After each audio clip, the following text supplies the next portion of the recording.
la criminalité immobilière. Qu'est-ce à dire? À savoir que le dévoiement complet des politiques de lotissement a été comme organisé pour permettre l'émergence d'entreprises quasi criminelles en matière foncière. De sorte que nous avons une situation dans laquelle, dans notre pays aujourd'hui, on a une expansion illégale, incontrôlée, ingérable de la ville, et que nous avons une situation incroyable dans laquelle l'autorité politique et administrative fait des communiqués pour dire, dans la telle commune de Ouagadougou, il y a des sociétés immobilières qui sont illégales. N'écoutez pas leurs paroles, n'allez pas acheter là-bas, sinon vous le faites à votre détriment. Une situation ubuesque. Une autorité politique et administrative qui constate une violation de la loi, sa première mission est de la faire respecter, cette loi. Ce n'est pas d'alerter par des communiqués, ce n'est pas de faire de la sensibilisation là-dessus. Et en conséquence, ces messieurs ont continué à le faire. D'autant que l'arrêt de lotissement, la suspension des lotissements, quand on analyse rétrospectivement, c'est comme si on a désarmé la légalité pour que l'illégalité prospère. C'est pour ça que je me pose des questions. Quelle est la suite de la suspension des mesures, des demandes d'autorisation en matière immobilière? Quelle est la suite? Ceux qui sont dans l'illégalité ne sont pas concernés. Ils sont dans l'illégalité, ils savent qu'ils sont dans l'illégalité, donc ils continuent leur travail.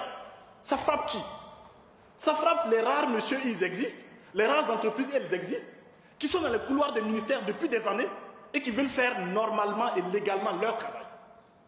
Nous avons une gouvernance foncière qui a été complètement pervertie et qui a installé la criminalité foncière et immobilière de façon systématique dans notre pays. Aux yeux et au vu de tous, on n'a pas besoin d'épiloguer davantage là-dessus.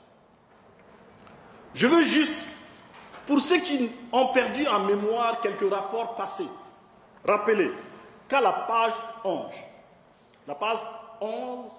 du rapport parlementaire, la commission parlementaire sur le foncier, il est écrit ceci: des morcellements de la bande verte de Ouagadougou. C'est le rapport qui le dit. Ce sont des députés, y compris des députés dans une assemblée nationale qui comportait l'actuel ministre de l'urbanisme et de l'habitat. Donc, ils sont très bien informés, c'est ce que je vais indiquer. À la page 23, il est dit des morcellements d'espaces verts et des réserves administratives sans autorisation. Ce sont nos élus qui l'ont constaté. En 2016, il est également dit à cette page, la commission a révélé 2 cas spécifiques de lotissement effectués par la Socogid dans des conditions peu orthodoxes. Il s'agit en l'occurrence du site de la Socogid de Yagma dans l'ex-arrondissement de Signoguin et du site de Nyoko 2 dans l'arrondissement de Longomasson. Pour les 2 sites, la Socogid devait, après avoir obtenu l'attribution provisoire signée des maires de Longomasson et de Signoguin, qu'elle n'a pas reçue, avoir payé la somme de 10 milliards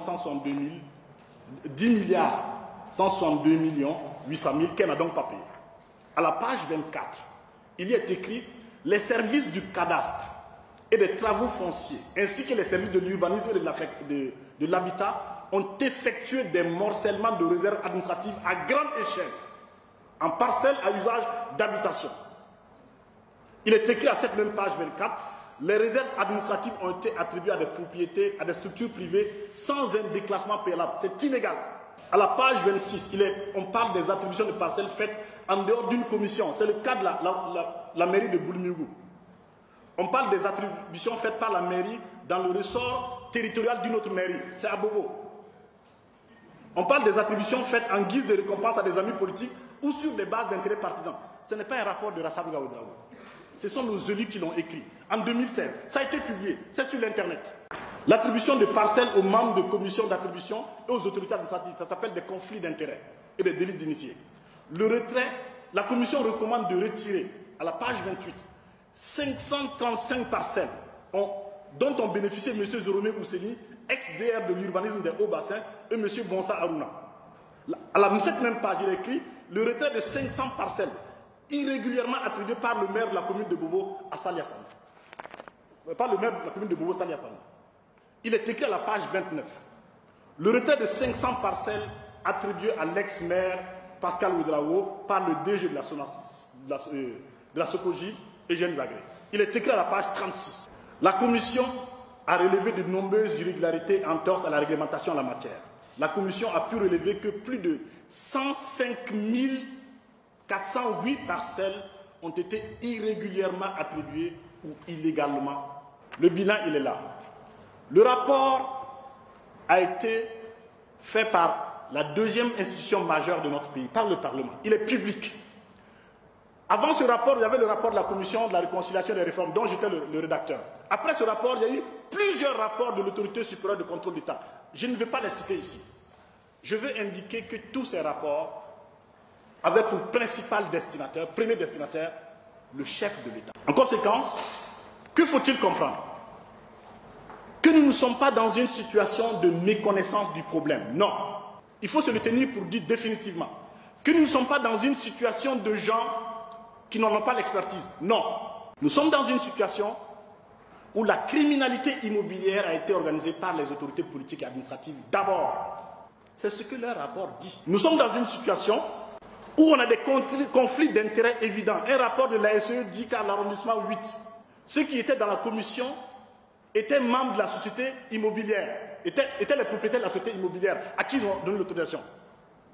Un rapport de la SE dit que la mairie de Kando, le rapport de la SE dit le maire a fait un lotissement illégal. Il a dit qu'il faut destituer le maire, il faut faire des poursuites judiciaires. Et qu'est-ce qui s'est-il passé? Le Premier ministre dit au ministre de l'administration territoriale destituer le maire. Il n'est pas destitué. Pire, que se passe-t-il? Il a continué les lotissements. C'est pas moi qui le dis, c'est la presse qui vous en informe. L'impunité a été encouragée dans une situation où l'autorité, quand elle prend la parole, révèle qu'elle sait et révèle qu'elle ne fait rien. Quand l'autorité parle publiquement, c'est ce qu'elle nous dit. Et nous ne parlons même pas de comment on a laissé dévoyer de façon systématique toutes les politiques d'urbanisation de notre pays. Les espaces verts sont salopés, les réserves administratives sont vendangées. Ce sont les rapports des institutions qui le disent et qui l'adressent aux plus hautes autorités politiques de notre pays. Dans ces conditions, on veut parler de l'habitat pour tous. Ça n'est pas possible, puisque même l'instrument important qu'est la banque de l'habitat, nous l'avons privatisé, sans cahier de charges. On allait créer d'autres banques qu'on ne pourra pas gérer. Pourquoi? Parce que nous sommes dans le conflit d'intérêts, nous sommes au cœur du conflit d'intérêts, parce que c'est précisément l'autorité politique qui, dans plusieurs cas, en est bénéficiaire. Observez ceci. Ceux qui croient que les plus grands propriétaires terriens du pays sont les hommes d'affaires en tort. Ce sont des autorités politiques et administratives. Quand on vous dit qu'on a donné 535 parcelles à quelqu'un, vous connaissez quel homme d'affaires, combien d'hommes d'affaires qui en ont? Mais si c'est un homme d'affaires qu'il a, il a besoin de ça pour faire des garanties éventuellement pour fonctionner ses entreprises. Quand c'est une autorité politique et administrative qu'il a, ça sert à quoi? Ça ne sert absolument à rien. Sinon à construire des positions illégitimes, à construire des inégalités qui mettent en jeu la stabilité socio-politique. C'est là que je vais en venir. Un pays dans lequel la concentration foncière est aussi importante et continue et s'accélère. Un pays dans lequel, deuxièmement, cette concentration est profondément illégitime et même illégale, ne peut pas avoir la stabilité durable. Ça n'est pas possible. C'est donc une bombe foncière que nous avons en face de nous.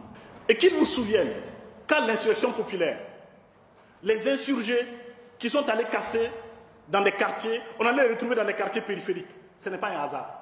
C'est que précisément, le territoire est devenu tellement inégalitaire qu'on croit, et malheureusement souvent on se trompe, qu'on croit savoir où sont les corrompus et où sont les délaissés. Mais cette ambiance délétère ne construit pas la paix, ne fait pas la stabilité. Je ne parle même pas du milieu rural où la concurrence entre les pasteurs et les agriculteurs est devenue tellement proverbiale que finalement, on la colore aujourd'hui en conflit ethnique. Ce n'est pas des conflits ethniques à la base, ce sont des conflits pour avoir la ressource qui est rare, la terre. Quand vous voyez les revendications de la vie chère, le principal problème de la revendication de la vie chère, même quand ceux qui le revendiquent ne savent pas, c'est le logement, ce n'est pas autre chose. Le premier problème de tout salarié, de tout le monde, c'est le logement. Je n'ai pas dit la parcelle. Ça, c'est le dévoiement de la politique. On a dit qu'il faut lotir et faire des parcelles. Pour faire quoi? Les parcelles, ça ne se mange pas. C'est le logement que les gens ont besoin. Et c'est le logement qui tire le développement. Ce n'est pas la parcelle. La parcellisation n'apporte rien. Elle donne des milliards indus à des criminels. Et dans ça, ce n'est pas seulement les élites politiques et administratives. Il y a aussi des entrepreneurs véreux. Et ce n'est pas seulement elles. Il y a aussi des autorités coutumières. Et quand je dis pas des autorités coutumières, il y a des situations dans lesquelles ce sont d'anciennes autorités administratives qui sont converties en autorité coutumière et qui sont en plein dans la criminalité et qui vont menacer des agents de l'État, qui vont faire de la mystification, qui vont faire de l'intimidation avec des gris-gris pour les empêcher d'appliquer la loi. Ce que je veux dire, si vous êtes dans une situation, dans un pays où vous construisez des quartiers entiers et vous n'avez pas de zone industrielle, il y a des industriels qui veulent construire aujourd'hui des industries, ils n'ont pas de terre. On a fait Ouaga 2000, on a fait Sokojib, tout ce que vous voulez. On n'a pas fait de zone industrielle. Depuis combien de temps? On n'en a pas fait.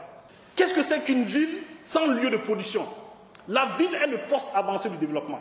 Le développement a un autre nom, c'est l'urbanisation. Le développement se passe d'abord en ville.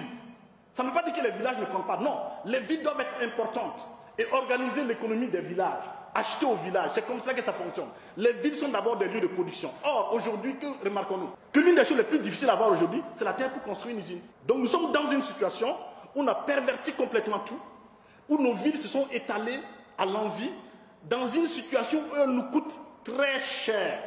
Et là où j'ai très mal au cœur, c'est que ça n'a pas toujours été le cas.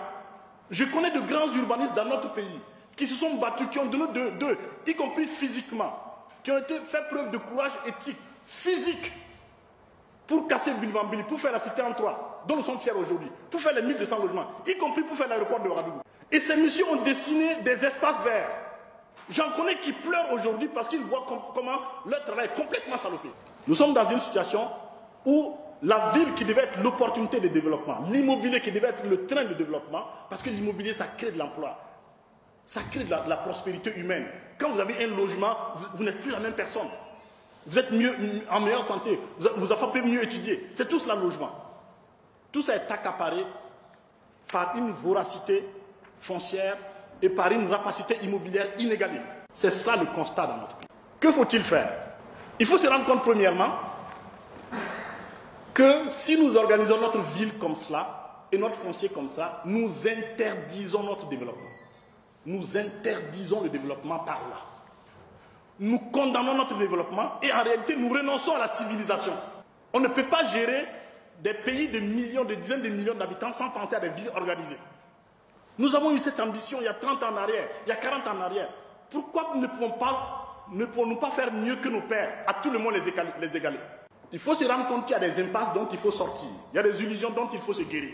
La première, c'est de croire que c'est parce qu'ils ne savent pas. Non, ils savent. Pourquoi? Dans tous les lieux de pouvoir, il y a des criminels aujourd'hui en matière foncière et immobilière. Donc des techniciens de l'affaire. Dans nos institutions. Je dis il y a des criminels. Je ne dis pas qu'ils sont tous criminels. Et ça va être mon mot de fin. Parce qu'il y a de l'alternative dans ce pays. Nous avons une situation dans laquelle d'autres pourraient croire que finalement on va consacrer l'impunité. Finalement il faut laisser comme ça parce que la bombe est trop importante. Si vous dites que la baudruche criminelle est trop grande pour qu'on la perce, eh bien, elle va continuer à s'alimenter. Il faut aussi qu'on arrête d'accepter le fait accompli. Pour dire, ah, finalement, comme ils ont ça depuis longtemps, non, non, non, il faut qu'on arrête.